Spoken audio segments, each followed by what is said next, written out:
The NFL season is finally back. Fantasy football is back. So we're going over the best and worst pick in every round of your 2025 fantasy football drafts. Let's get into it. We're starting in a $1,000 draft. Big money on the line in this 12-team draft. We're going to start in the first round. It starts pretty normal. Jamar Chase, Bijan Robinson, Saquon CD, and Jahmyr Gibbs. Pretty standard start to the draft. I will say, after the right tackle injury for the Atlanta Falcons, I would move Bijan down past Gibbs and CD in my rankings, but you can't go wrong drafting Bijan in the first round. And then at pick 106, this is the worst pick of the first round, in my opinion. Derrick Henry at the 106. This is way too early.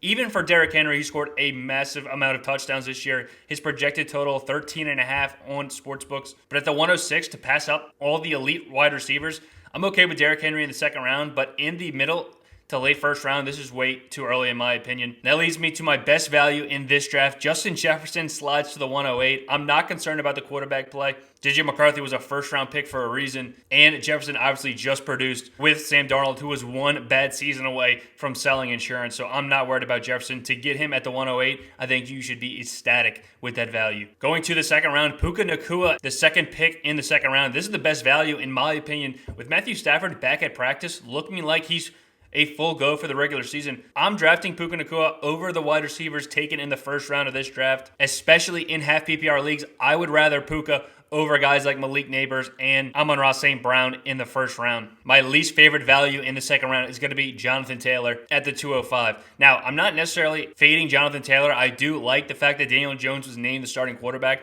I think that gives him a bump over Anthony Richardson if he were the starting guy. But Jonathan Taylor's more of a back-end second-round guy to me than a mid-second-round pick. I'd rather guys like Bucky Irving, Chase Brown, and Devon Achane over Jonathan Taylor. But in this draft, Jonathan Taylor goes over all of these guys. Just a little too early for JT in this Colts offense. In round 3, it's hard to pick out bad picks this early in the fantasy draft. But if I had to pick one guy, it would be Tyreek Hill. Not necessarily the worst value, getting him at the last pick of the third round. But Tyreek Hill, people are blaming a disappointing 2024 season on the absence of Tua Tagovailoa. But even with Tagovailoa in the lineup, Tyreek Hill was still only around wide receiver 20 on a points per game basis. So you take that in consideration. Now he's a 31-year-old wide receiver relying on speed. I'm not in on Tyreek Hill at his price tag this year. The best value here at the 305, Trey McBride sliding. In my opinion, Trey McBride and Brock Bowers are pretty much 1A, 1B. I don't necessarily think Brock Bowers needs to go a full round ahead of McBride. While Bowers might be more productive from a yardage perspective, I think Trey McBride in a more explosive Arizona offense will be able to score more touchdowns, even though he wasn't able to get in the end zone last year frequently.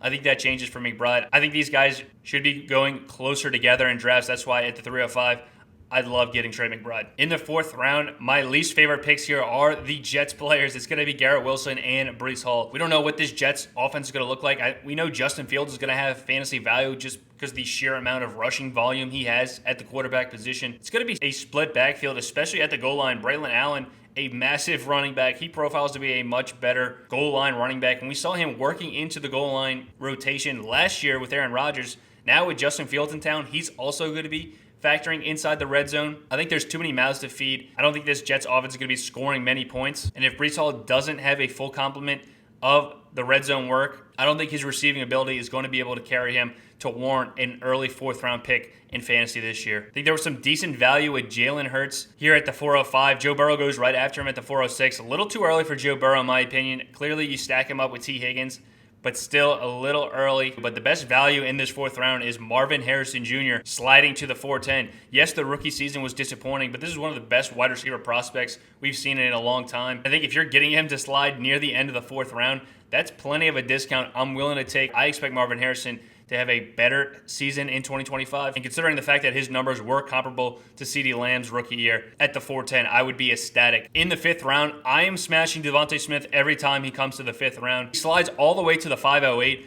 Devontae Smith, everyone wants to point the fact that he's the number 2 wide receiver in his offense, and it's a rush-heavy offense. But Devontae Smith has not finished outside the top 20 wide receivers the past 3 seasons, even with this team relying so heavily on the run game and Jalen Hurts at the goal line. Smith still providing wide receiver 2 value each and every season. I think if you get a chance to stack him as your wide receiver 2, I would be thrilled at any point in the 5th round to get him, especially at the 508. Tetairoa McMillan came in a close second to my favorite pick in the 5th round. I expect this Panthers offense to be somewhat productive like we saw at the tail end of the 2024 season. Bryce Young improved significantly. I think this team's defense is going to be pretty much non-existent, leading to passing game scripts each and every Sunday. And I think Tetairoa McMillan has a firm grasp on the wide receiver 1 spot in Carolina. In the 5th round, a massive breakout potential is looming for Tetairoa. My least favorite pick, RJ Harvey at the 505. I don't expect RJ Harvey to be a bust this upcoming season, but I think J.K. Dobbins is going to play a much bigger role than people are anticipating in Denver. We know Sean Payton loves his running backs. People are equating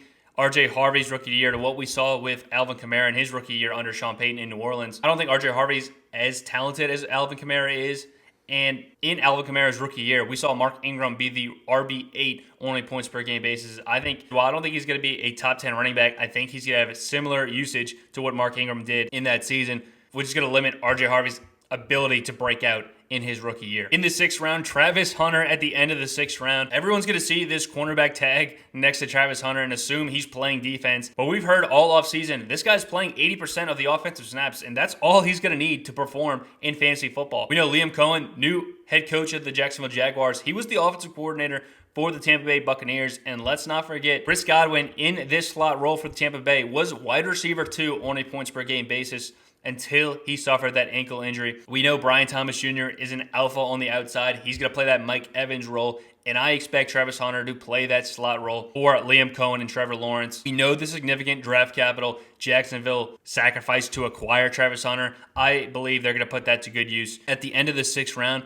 this is a league-winning pick, in my opinion. Ricky Pearsall is my second favorite pick. It's a little early in the 6th round, but he's my favorite pick in fantasy football. If you have to go reach on him, I'm more than happy to do that. His current average draft position is going to lead him in the late 7th to 8th round. So if you have to get him in the late 6th to early 7th, I'm more than happy to acquire him there. But my least favorite pick here is Travis Kelce for the Kansas City Chiefs. At age 35, it's just too rich for me to draft Travis Kelce. We've seen the numbers decline significantly last season. Now this Chiefs offense looks to be at full strength after week 6 when Rashee Rice comes back from his suspension. There's too many mouths to feed in Kansas City with Rice, Xavier Worthy, Hollywood Brown should be returning from injury. Isaiah Pacheco is healthy this season. Travis Kelce in the 6th round, just off my board. I'd much rather wait and take some dart throws later in the draft on tight ends. Moving to the 7th round, my favorite pick, Rome Odunze, the 709. I think that's a massive value on Rome Odunze, a guy who looks to be playing a majority of those slot snaps for the Chicago Bears. Last year, he was more in the slot than DJ Moore was, and we've seen this Ben Johnson offense, what he does with slot wide receivers. A guy like Rome Odunze, who has a massive catch radius, 97 percentile. I expect him to have a huge red zone target share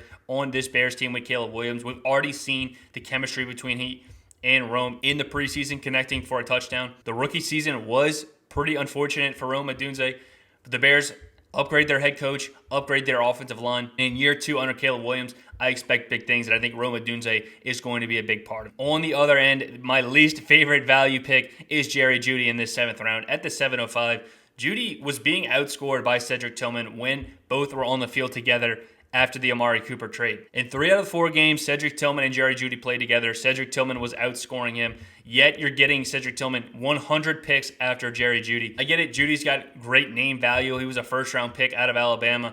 But I don't want to be paying for production we saw from him for just a couple of weeks with Jameis Winston. The numbers, once Jameis Winston was benched, he reverted back to 9 fantasy points per game. I think that's something you should expect this year with Jeudy. So with very little upside in this Browns offense, if I'm going to take a wide receiver, it's going to be Tillman, 100 picks after Jerry Jeudy. In the 8th round, 2 Minnesota Vikings are my favorite picks, Jordan Mason and Jordan Addison. Addison obviously dealing with a suspension, but if you're getting him in the 8th round, he's most likely not starting for you anyway. So that's going to take a week off of that suspension, considering the fact that he's already going to be on your bench. But more Jordan Mason, we saw this guy averaging 95 yards per game in San Francisco. Now he profiles to be the goal line back for the Vikings. We know Aaron Jones struggled so mightily in that department. And you're getting him at the price of some of these handcuffs going in the similar range like Zach Charbonnet, Jaylen Warren, and Brian Robinson. Which leads to me my least favorite pick in this round, Brian Robinson at the 8-10. Brian Robinson is nothing more than a handcuff running back. Christian McCaffrey is going to be the alpha running back in this backfield, so I just don't see a point drafting Brian Robinson this highly. In the 9th round, I have a tie for my 3 favorite picks. Josh Downs, Kyler Murray, and Tucker Kraft. Start with Josh Downs. Yes, he's dealing with a hamstring injury, but he looks like he'll be back. And we just saw Daniel Jones pepper Malik Nabers for 170 targets. Yes, Josh Downs isn't Malik Nabers, but we're talking the 9th round, so I'm more than happy to take him there. And Kyler Murray in the 9th round, this guy's going to be a top 12 quarterback. You're getting a couple round discount on him, considering the fact that no one else wanted to take quarterbacks here. I think that is a great value, and Tucker Kraft as well. A yards after the catch monster for a team that doesn't have a solidified wide receiver 1. More than happy to take a shot at Kraft at that value. And moving around 12, Justin Fields is my favorite pick here. Yes, he's a horrible real-life NFL quarterback, but the dude's going to rush for a ton of rushing yards, and he's got that workload inside the goal line like we talked about earlier. Dude doesn't need to be good at football to provide in fantasy, so getting him in the 12th round is an absolute steal if you don't have a quarterback by then. And the worst pick here, I'm putting Joe Mixon on the list. Yes, I drafted him in the 12th round. I don't think the dude's going to play football anymore, so you're pretty much just forfeiting a pick here. Those are my best and worst picks in each and every round of fantasy football drafts. Now I'm going to go ahead and rank these teams to give us a starting point for our power rankings here. To start out the power rankings, I have Team 3 starting with Saquon Barkley, Brock Bowers, Lamar Jackson, and then you're able to get Marvin Harrison and Tedero McMillan at wide receiver. That's an elite start to the draft, which warrants the number 1 spot in our rankings. Our second team is going to be Team 9. Starts with Nico Collins, who's a top 4 wide receiver in my books at pick 9. 2 running backs in rounds 2 through 4 with Bucky Irving, Travion Henderson, and they still get the elite tight end in George Kittle, smashing some high upside wide receivers like Jameson Williams, Ricky Pearsall, Roma Dunze in between, and then circling back to quarterback super late with Kyler Murray. Very well done there. Team 2 with the start of 2 running backs, Kyron Williams and Bijan Robinson, and then hammering in 4 straight wide receivers, Vlad, DK, George Pickens, and then Rashee Rice after week 6. Getting that high upside tight end with Tyler Warren, and then double tapping quarterback with Dak Prescott and Brock Purdy. If this team can survive with Rashee Rice on the bench for the first 6 weeks, watch out come playoff times. Team 1 is going to be my next team. Starting with Jamar Chase, obviously going to give you a great start to the draft. Getting 1 running back in Omarion Hampton, who has top 12 upside, the elite quarterback with Josh Allen, and then obliterating the wide receiver position for 6 straight picks and grabbing a cheap stack option with Dalton Kincaid at the tight end position. Team 11 next, Puka Nacua in the 2nd round, one of my favorite values on this draft board. Alvin Kamara and DeAndre Swift as your top running backs. Hopefully they can hang on for you, but not acquiring the elite running back, it does give me a little bit of concern with this roster. Team 8 next. Acquiring Justin Jefferson at 108 is insane. Your top 3 wide receivers being Justin Jefferson, Devontae Adams, and Devontae Smith. Beautiful combination there, and still able to get Jonathan Taylor and James Cook. I would have liked to see some better running back options, but still some stable players you can count on there. Team 5's next for me. The combination of Jahmyr Gibbs, A.J. Brown, and Trey McBride might be the best 3-player start I've seen in this draft so far. Cortland Sutton and RJ Harvey next, relying a little bit on this Denver Broncos offense, and then only getting Jared Goff as your starting quarterback. That's going to hold you back a little bit, in my opinion, for this Detroit offense, but still a solid team top to bottom. Team 4 is next, CeeDee Lamb and Chase Brown. Chase Brown is a very aggressive pick there, and I'm here for it. I think Chase Brown has the ability to be a top 3 overall running back this year for Cincinnati. I would have liked to see a T. Higgins or a Trey McBride in the 3rd round over Jackson Smith and Jigba, but still a great team overall. Team 12 is next. Ashton Jeanty, not my favorite pick in the 1st round. I think this Raiders offense might be a little stagnant this year. And Tyreek Hill, we already alluded to it. One of my least favorite picks on the board. But with the wide receiver talent you're able to acquire on this team and still getting 2 good quarterbacks in Caleb Williams and Justin Fields, that's something to be excited about. Team 7 next. This might be the best 4-player start I've seen in this draft. Christian McCaffrey, Devon Achane, Mike Evans, and Jalen Hurts in the 4th round. Absolutely love that value for Jalen Hurts, especially when you consider Joe Burrow went 1 pick after him. I think Jalen Hurts, from a fantasy perspective, is in a different class of Joe Burrow. But this team kind of falls apart later in the draft with Judkins, Herbert, and Chris Godwin late. Team 6 is next. One of my least favorite picks in the entire draft, Derrick Henry at the 106 at age 31. Not something I want to be recommending to anyone, but you do follow that up with some pretty solid picks. Drake London and T. Higgins do give you a superior upside at wide receiver. Burrow in the mid-4th, little high for my taste, and your bench is cluttered with handcuff running backs that'll be on the waiver wire in a couple weeks. No surprise, that's my 2nd least favorite team here, but my least favorite team is Team 10, Malik Nabers. I would rather have Puka Nacua and Amon-Ra St. Brown over him. Both of those guys go after him. Josh Jacobs in the 2nd round, I think a very safe pick here. But after that, 3 guys I am fading in fantasy football this year. Breece Hall, Zay Flowers, and Travis Kelce. 3 guys I don't want anything to do with at their current average draft position. But those are the power rankings for the 2025 season. Good luck. Thank you guys for watching. We'll see you guys next time with another episode of the Fantasy Birds.